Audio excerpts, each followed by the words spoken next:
If you've ever had issues making the fluffiest, tastiest akara, or you've ever wondered why your akara comes out looking all flat, soggy, and skincare deprived, then this video is for you. Because in this video, I'll be sharing the secrets to making the best akara that you've ever made. I'll be sharing what makes your akara fluffy and all the steps that you need to take to come out with the best smooth, skincare routine, glowing looking akara. My name is Ehi, and you're welcome to my kitchen.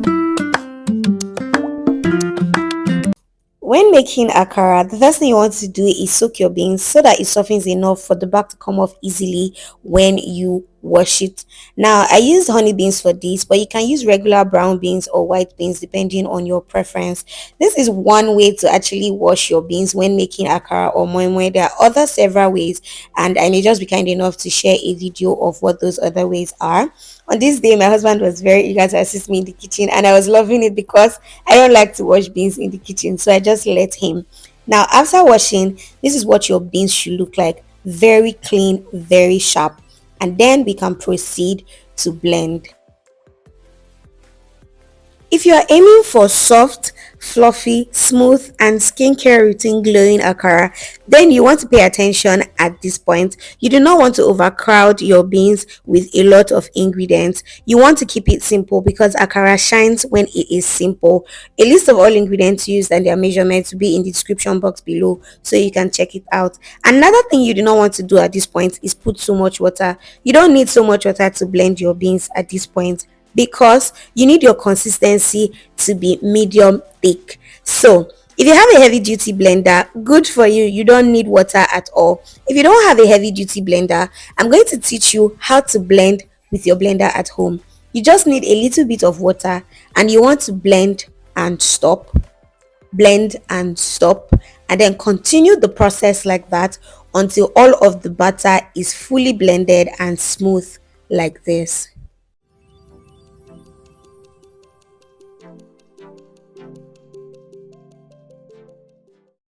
At this point, your batter is almost ready, but we're not done yet. It is at this point that I like to add in a little bit of vegetable oil. This is preference for me, but I find that it adds to the smoothness and the texture, like it gives it a very smooth consistency. Of course, oil acts as a lubricant, so at this point, it helps it to blend even better. And we're trying to blend this for an extra minute just to incorporate a little bit more air into this to ensure that it is fluffy and airy. And just look at that batter. Our batter be looking so lush, so fine, so thick. Like, and my blender is not even a heavy duty blender. So at this point, you've almost passed the fluffiness test, because if your batter is looking this thick, then you are good to go. You honestly do not want a runny batter. A runny batter is a no-no for akara. So at this point, you want to season to taste. You can use salt if you want, but I decided to go with a little bit of chicken seasoning. And then you want to whisk some more air into this, because akara thrives on air. So if you don't have an egg whisk, you can make use of a small pistol or a spatula. You want to just mix this for about a minute or two, and at this point we can begin frying. To fry, you need hot oil. Now, the mistake you are going to make here is if your oil is too hot or if your oil is not hot enough. If your oil is too hot, your akara will start to dey burn without cooking. If your oil is not hot enough, your akara will start sucking in a lot of oil and become soggy. I like to flavor my oil with onions, and this is also a test run for me to know how hot the oil is, because depending on the reaction of the onions when I put it inside, I know it is hot. Another way to know that your oil is either hot enough or not hot enough is to put in a little bit of butter in there.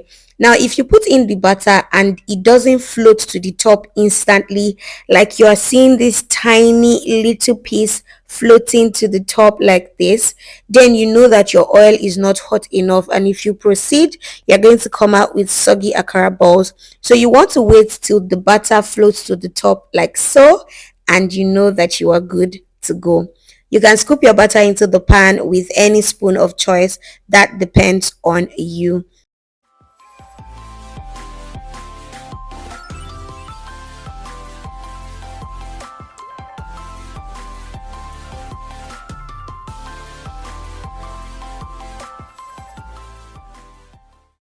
At this point, you're well on your way to greatness because you're halfway through making one of the best and fluffiest akaras that you've ever made in your life. You just need to complete a few more steps and you're good to go. What you do not want to do at this point is suffocate your akara. Your akara balls needs space to breathe. So you do not want to overcrowd the pan. You want to give them space to bloom and blossom. Another thing you do not want to do is leave your akara unattended. My guys, you don't want burnt akara. Oh. You want your akara glowing. So you need to stand beside your pan and consistently check and flip. I use a skewer for this, but you can use a fork or any spoon that you have in your house, really. At this point, I thought that there was extra space, so I decided to add some more scoops of akara. So you want to just stand there, keep frying, keep flipping, per minute. This should take about 3 to 5 minutes, and your akara is literally ready. Like, just look at how good this is looking. Look at how smooth it is looking. Like, our akara be having a skincare routine, guys. At this point, this akara is dry and cooked enough, so you do not want to leave it for longer so it doesn't get burnt. If you like browner akara, you can just leave it for a little bit, but I would advise you take it out at this point because as it cools, it gets browner.